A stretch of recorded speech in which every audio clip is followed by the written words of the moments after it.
Баршаңызға сәлем достар. Бүгін сіздермен осындай түрік семейтін әзірлейтін боламыз. Ол үшін бізге жылы су және ол жылы суға біздер ашытқы, секер, тұзымызды қосып, жақсылап бұлғап араластырып аламыз. Содан соң сұйық майымызды құйып, тағы да жақсылап араластырамыз. Араластырып болғаннан кейін ұнымызды бөліп салып, алдымен осылай қасықпен, одан кейін қолымызбен араластырамыз.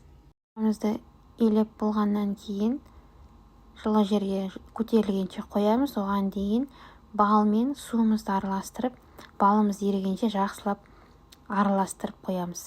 Сұйық ерітінді әзірлеп аламыз. Ол қазір бізге семейтімізді малуға қажет болады.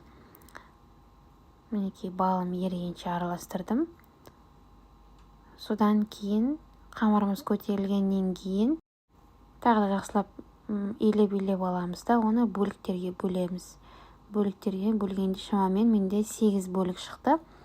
Ол 8 бөлік және оның әрқайсысын алып жақсылап жаятын боламыз. Мен сізге осы видеода көрсеттім. Дәл осылай жаямыз. Мінекей осылай жасаймыз. Және де достар, менің каналыма әлі де тіркелмеген болсаңыз, тіркеліп қойыңыздар, достарыңызға таратып қойыңыздар. Мен әлі де керемет жақсы рецепттерімді сіздермен бөлісетін боламын. Мінекей екіншісін сізге көрсетіп жатырмын. Және де достар, мен өзім кунжутты жақсы көргендіктен мен жаңағы балды сұйықтығыма салғаннан кейін кунжутқа түгелімен малып алған болатынмын. Оны сіздер тек қана бет жағын малуларыңызға болады. Мен жай ғана өзіме ұнағандықтан солай істеген болатынмын.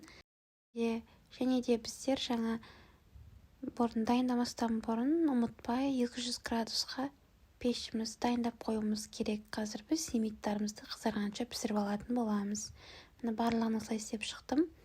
Енді жаңа қыздырып қойған духовкама 200 градуста қызарғанша пісіріп алдым. Мінекей осылай семейттер дайын болды. Өте керемет. Бөлке деуге болады, яғни өте дәмді болып шығады.